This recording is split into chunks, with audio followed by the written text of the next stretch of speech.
नमस्कार। हाम्रो आवाज अनलाइन टिभीको फेसबुक लाइभ पेजमा फेरि तपाईँहरूसँग जोडिएको छु म गौतम सागर राई। यति बेला कोरोना भाइरसले विश्वभरि मान्छेको हरेक दैनिकीमा अप्ठ्यारो ल्याएको छ। तर हामी आफ्नो क्षेत्रबाट कोही कलाकार, कोही पत्रकार या बुद्धिजीवी हरेक हिसाबमा हामी हरेक तह र तबकामा छौँ। तर हाम्रो समुदायमा हामीले राम्रो खालको कुराहरू सम्प्रेषण गर्नुपर्छ। अरूलाई अप्ठ्यारो, अरूलाई त्रसित भ्रमित हुने कुराहरू सम्प्रेषण गर्नु हुँदैन भन्ने हेतुले हाम्रो आवाज अनलाइन टिभीको फेसबुक लाइभ पेजमा तपाईँहरूसँग जोडिँदै आइरहेका छौँ। आजको यो बसाइमा मैले यो बसाइलाई पूर्ण सङ्गीतमय बनाउने छु र मेरो साथमा हुनुहुन्छ वरिष्ठ गायिका उषा किरण अधिकारी। उहाँ विगत लामो समयदेखि अमेरिकाको कोलोराडो राज्यमा बसोबास गरिरहनु भएको छ भने उहाँका थुप्रै गीतहरू चर्चाको शिखरमा रहेर नेपाली पूर्वेली गीत सङ्गीतको एउटा आफ्नो छुट्टै मौलिक पहिचान बनाइसक्नुभएका वरिष्ठ गायिका उषा किरण अधिकारी यति बेला मेरो साथमा हुनुहुन्छ। उहाँलाई स्वागत गर्न चाहन्छु। दिदी, तपाईँलाई हार्दिक स्वागत छ हाम्रो आवाजको यो पेजमा। एकदमै खुसी छु तपाईँले यो प्रोग्राम मिलाएर चाहिँ मलाई अलिकति बोल्ने मौका दिनुभयो, यसको लागि एकदमै खुसी छु। हजुर दिदी, आराम हुनुहुन्छ दिदी? आरामै भाइ, अब कोरोनाले गर्दाखेरि घरभित्रै बसिरहेको छु। यति बेला कसरी बसिरहनु भएको छ? के छ अवस्था? के गर्दै हुनुहुन्छ? लकडाउनमा हुनुहुन्छ कि के छ तपाईँको अवस्था? दर्शक श्रोतालाई जानकारी गराइदिनु। लकडाउनमै छौँ भाइ, अहिले काम पनि गरेको छैन, घरमै बसिरहेको छौँ। कस्तो छ त्यहाँ तपाईँ बस्नुभएको एरियातिर नेपाली समुदायहरू, त्यहाँको चाहिँ इन्भाइरोमेन्टहरू कस्तो छ दिदी? यहाँको इन्भाइरोमेन्ट चाहिँ एकदमै राम्रो छ होइन। नेपाली समुदायहरू पनि हुनुहुन्छ, तर सबैजना अब भित्र लकडाउनमै हुनुहुन्छ, बाहिर त्यति कोही पनि निस्किँदैन होइन। अलिकति रिफ्रेसमेन्टको लागि बाहिर वकिङहरू गइन्छ, त्यति नै हो भाइ, घरमै हो धेरै। बजारतिर कस्तो छ ग्रोसरी? बजारतिर चाहिँ यसो जाँदाखेरि अब त्यस्तै हो, सबैले मास्क लगाउनु भएको छ, अब हातमा ग्लोभ लगाउनु भएको छ। अब आफ्नो लागि आफैले अब सचेत भएर होइन, अब किन्न त गर्नै पर्यो, खानै पर्यो, अब आफै सचेत भएर गइरहेको छौँ। हप्तामा एकचोटि जान्छ। तपाईँ त लामो समयदेखि अमेरिका बसोबास गरिरहनु भएको छ, बस्नु भएको छ। यस्तो खालको सिचुएसन, यस्तो खालको समय आएको थियो कि थिएन योभन्दा अगाडि? यो भोगेको थिएन भाइ मैले। म त आफै पनि छक्क परिरहेको छु। यस्तो पनि दिन आयो अमेरिकामा, आफ्नोमा पनि डराएर बस्नुपर्ने, वरिपरि सबैसँग डराएर बस्नुपर्ने, नाकमुख सबै छोपेर हिँड्नुपर्ने, हातमा ग्लोभ लाएर हिँड्नुपर्ने, 6 मिटरको दूरीमा बस्नुपर्ने, यस्तो दिन आउला भनेर मैले कहिले सोचेको पनि थिइनँ। अमेरिकामा आज यस्तो दिन आयो, कस्तो एकदमै त्रास जस्तो भइरहेछ के भित्र। हजुर दिदी, यो अप्ठ्यारो एउटा प्राकृतिक महामारी हो। यो चाहिँ तपाईँ हामी एकअर्कामा आत्मीय सद्भाव साटेर यसलाई चाहिँ हामीले जित्नुपर्छ। र तपाईँ एउटा सर्जक, पूर्वेली गीत सङ्गीतको एउटा धरोहर, पूर्वेली गीत सङ्गीतमा पुर्याउनु भएको तपाईँको योगदान र त्यो तपाईँहरूले हिँड्नुभएको बाटो अहिले धेरै हामी, म लगायत धेरै अहिलेको पुस्ताहरू हिँडिरहेको छौँ।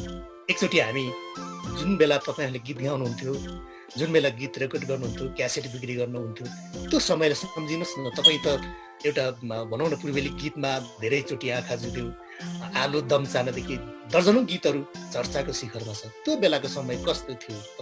तपाईँले जति बेला साङ्गीतिक यात्रा सुरु गर्नुभएको थियो त्यो समय कस्तो थियो? त्यो समय त भाइ अब त्यही समय आइदिए हुन्थ्यो फेरि जस्तो लाग्छ है। समय बित्यो, अब छोडियो त्यो समयहरू, त्यो दिनहरू फर्केर पनि आउँदैन। यस्तो दिन पनि, यस्तो रमाइलो दिनहरू पनि आएको थियो। यति गीतहरू गाइन्थ्यो, यति धेरै गीतहरू गाइन्थ्यो। सबै साथीभाइहरू, दाइ भाइ दिदी बहिनी सबै मिलेर यति रमाइलो गरेर हिँडिन्थ्यो। अब त्यो दिन त अब खोइ आउला नआउला होइन। अब कुनै जमानामा धेरैले गीत पनि गाएको थिएँ मैले, अलिकति राम्रै नै थियो मेरो। अब अहिले पनि अहिले चाहिँ अलिकति ग्याप नै भएको छ होइन।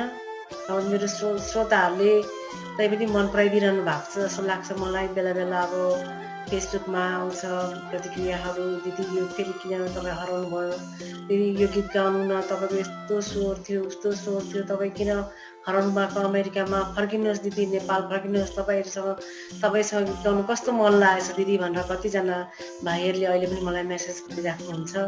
अब हेरौँ, अब हेर्दैछौँ 1-2 वर्ष, त्यस पछाडि चाहिँ फर्किनुपर्छ होला भाइ।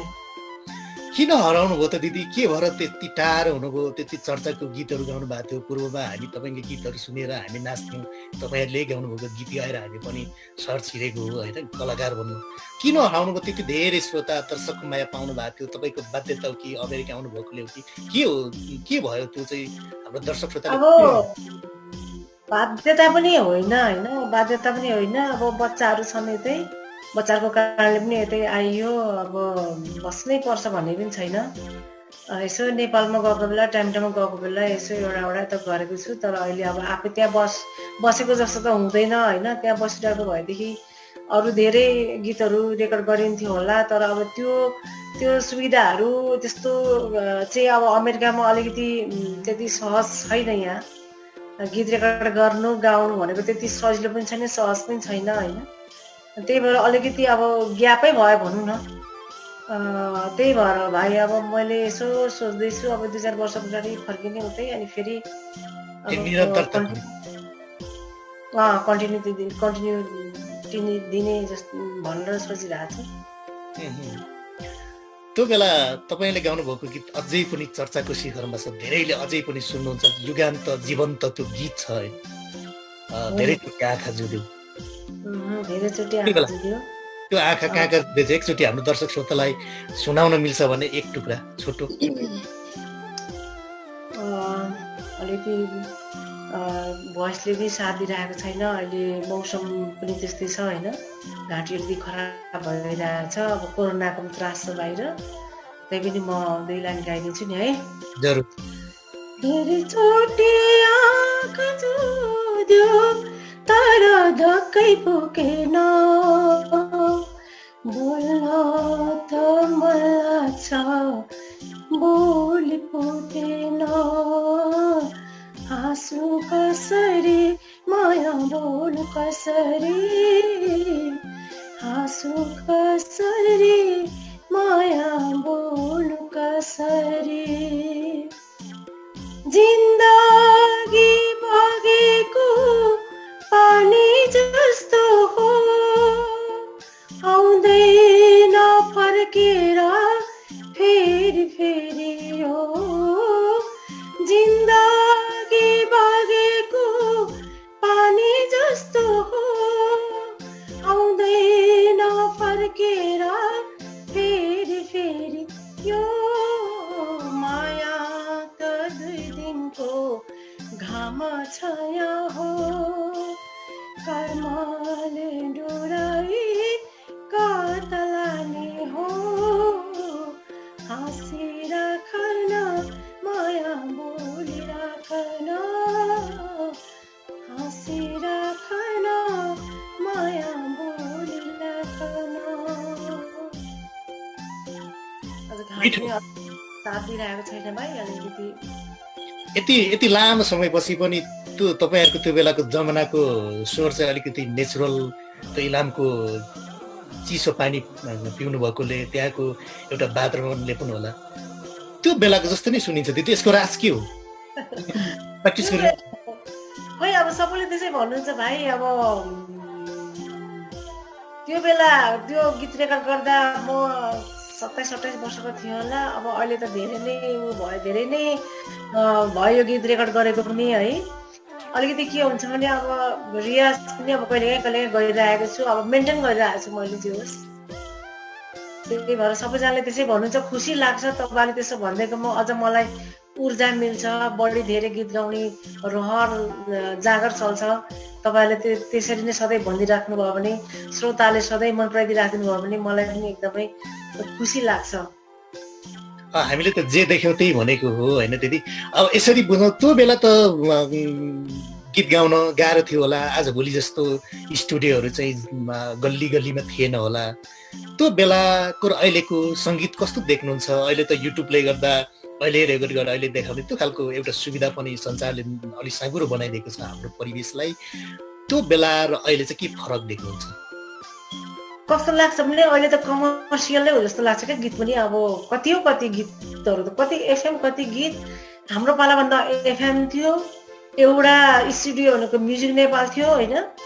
मैले त्यो जब म रेडियो नेपालमा प्रवेश गरेँ कि त रेडियो नेपाल कि त म्युजिक नेपाल पनि धेरै पछि आएको अनि कि त रेडियो नेपालमै गर्नुपर्थ्यो धेरै गाह्रो भएको थियो मलाई प्रवेश गर्नलाई धेरै सङ्घर्ष गर्नु पर्यो मैले धेरै नै अब धेरै गाह्रो भएर म छिरेको रेडियो नेपालमा अनि बिस्तारै अलिअलि गर्दै अब अलिअलि चान्सहरू पाएँ मैले अनि अलिअलि स्वरहरू सुन्दै गएपछि मन पराउँदै जानुभयो उहाँहरूले पनि अनि जे होस् त्यहाँदेखि पछाडि चाहिँ मैले एकदमै स्ट्रगल गरे पछाडि चाहिँ अलिकति सहज भयो मलाई गीत गाउनलाई अनि पछि अब प्राइभेट स्टुडियोहरू पनि सुरु भयो म्युजिक नेपाल सुरु भयो म्युजिक नेपालमा पनि मैले धेरै अल्बमहरू निकालेँ 2-3वटा नै अल्बमहरू निकालेँ शम्भु राईसँग अनि त्यहाँबाट रत्न रेकर्डिङ संस्थान थियो त्यहाँ 1-2वटा रेकर्ड गरेँ प्रायः नेपालमै धेरै गीतहरू रेकर्ड भएका छन् अल्बमहरू चाहिँ मैले सबै प्रायः रेडियो नेपालबाट के अरे म्युजिक नेपालबाट निकालेको छु अनि 2-4 अल्बम चाहिँ शम्भु राईको श्रद्धा रेकर्डिङबाट निकालेको छु त्यो बेला गीत रेकर्ड गरेर क्यासेट बनाउनु पर्थ्यो होइन क्यासेट प्लेयर त्यो त्यसको कभर बनाएर फोटो बनाएर चाहिँ पठाउनु पर्थ्यो त्यो बेला गाह्रो कतिको हुन्थ्यो दिदी धेरै गाह्रो हुन्थ्यो त्यतिखेर अब भिडियोको अडियो मात्रै हुन्थ्यो होइन अब फेरि त्यो फोटो बाहिर कभरको लागि फोटो बनाउनु दिनु पर्यो फेरि कहिले प्रिन्ट भएर आउने कहिले गल्ती प्रिन्ट भएर आउने कहिले त्यो गीतको लाइनहरू गल्ती भएर आउने कहिले दोहोऱ्याउने त्यो धेरै गाह्रो थियो कि एउटा अल्बम निकाल्नुलाई धेरै नै गाह्रो थियो त्यो कम्पेरिजनमा अहिले त कति सहज छ आउने भाइहरूलाई भाइ बहिनीहरूलाई कति सजिलो भएको छ कति सजिलो भएको छ हामीले चाहिँ अलिकति हाम्रो पालामा अलिक गाह्रै थियो त्यतिखेर अनि ट्र्याक सिस्टम त पहिला थिएन लाइभ रेकर्ड हुँदै रेडियो नेपालमा अनि पछि बिस्तारै ट्र्याक सिस्टम निस्क्यो रेडियो नेपालमा पनि स्टुडियोहरूमा त ट्र्याक सिस्टममै धेरै गीतहरू गाइयो रेडियो नेपालमा चाहिँ धेरै पछि सुरु भएको त्यति धेरै दर्शक श्रोताहरूको माया पाइरहनु एउटा गीत रेकर्ड गर्नलाई हजुर भाइ त्यति धेरै दर्शक श्रोताहरूको माया पाइरहनु भएको थियो किन तपाईँ एकाएक चाहिँ बाहिरिनु भयो टाढा हुनुभयो अझै खोजिरहनु भएको छ दर्शक श्रोताहरूले त्यो बेलाको तपाईँको गीत सुनेरै नै कलाकार बनेका थुप्रा छन् होइन त्यसको सेम म पनि हो अब त्यो दिन आउँछ कि आउँदैन भन्नुको आउँछ कि आउँदैन होला के होला दिदी सोचौँ अब त्यो दिन आउला किनभने अहिले त मेरो बाध्यतै हो पारिवारिक कारणले हो मेरो बच्चाहरू छन् यहाँ होइन त्यो कारणले म बसिरहेको छु त्यो दिन आउला अलिक धैर्य गरौँ आउला त्यो मलाई पनि एकदम फिल भइरहेछ खड्किरहेछ सङ्गीत भन्ने चिज त अब यो कहिले पनि अब मरेर पनि नजाने चिज हो सङ्गीत बेगर त बाँच्न पनि सक्दैन जस्तो लाग्छ होइन त्यो दिन आउला अब 2-4 वर्ष पछाडि अब हेरौँ हेर्दै जाउँ यहाँ पनि यसो कहिले प्रोग्रामहरू त गरिरहेको हुन्छौँ होइन उही त्यो गीत रेकर्डहरू चाहिँ गर्नु सकेको छैन नत्र त बेला बेला यसो प्रोग्रामहरूमा गाइरहेकै छु यहाँ पनि एकचोटि आलुदम चाना सुन्नु पाए हुन्थ्यो दिदी त्यो आलुदम चाना धेरै त्यो गीत चानाको पनि त्यो पुरै शब्द आउँदैन म एक लाइन मात्रै भन्दिन्छु हजुर जरुर आलुदम चाना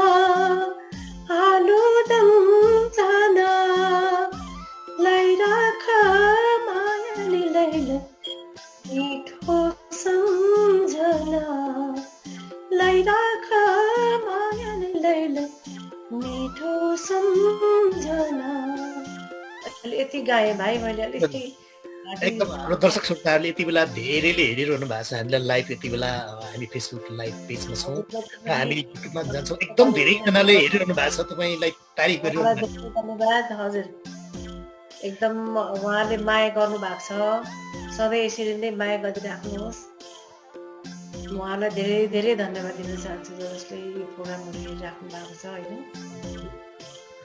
अब तपाईँ भन्दै हुनुहुन्थ्यो अब 2-3 वर्षपछि फेरि नेपाल फर्केर एउटा मेरो एउटा अल्बमको मनको दूरी भन्ने गीत अल्बम थियो मेरो त्यसमा मैले एउटा गीत गाएको थिएँ त्यो मलाई एकदमै मनपर्छ म 2 लाइन गाइदिन्छु ल जरुर हाम्रो एकदम अहिले हेरिरहनु भएको छ लाइभ दर्शक श्रोताहरूले थाहै नपाए भाग्य मेरो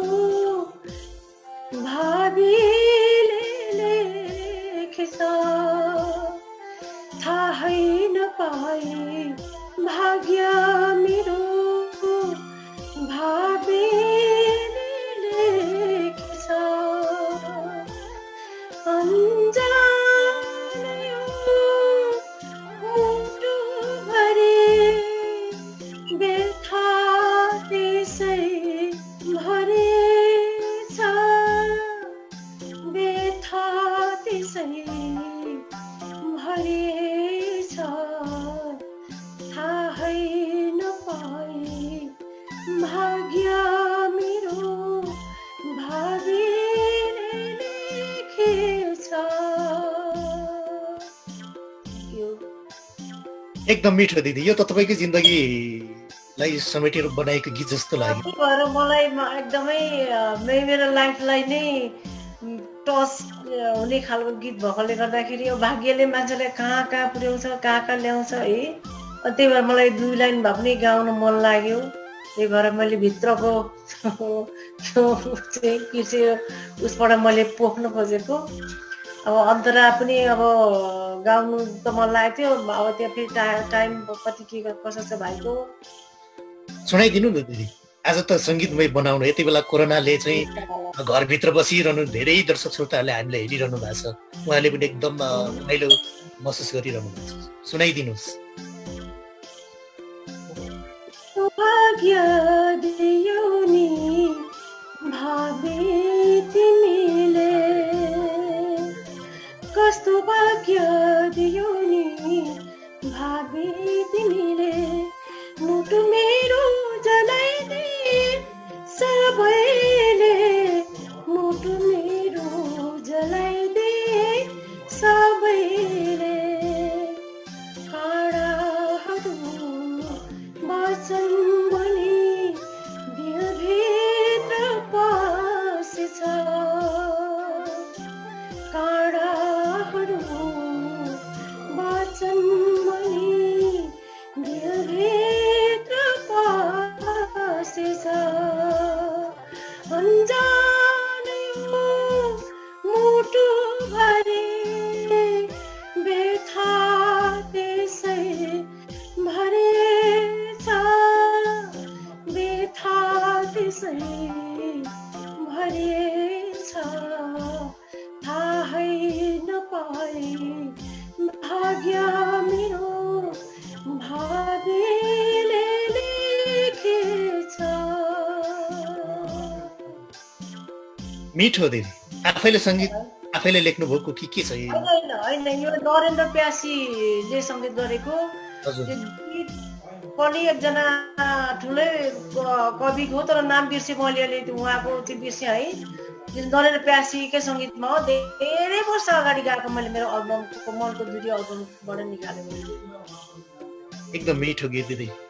अब हामी अन्तिममा आइपुगिसकेका छौँ। एकदम अप्ठ्यारो छ कोरोना भाइरसले गर्दा। यति बेला खुसी लाग्यो धेरै हजुर। यति बेला भाइको भोइस अड्किरहेको छ के भएर? त्यही त अलिकति हामीलाई प्रविधिले पनि साथ दिइरहेको छैन, तर पनि तपाईँको मैले एकदम किस्तामा सुनिरहेको छु तपाईँको पनि। अन्तिममा हामी आइपुग्यौँ दिदी। यति बेला अमेरिका भरि रहनुहुने नेपाली भाषीहरू, तपाईँका दर्शक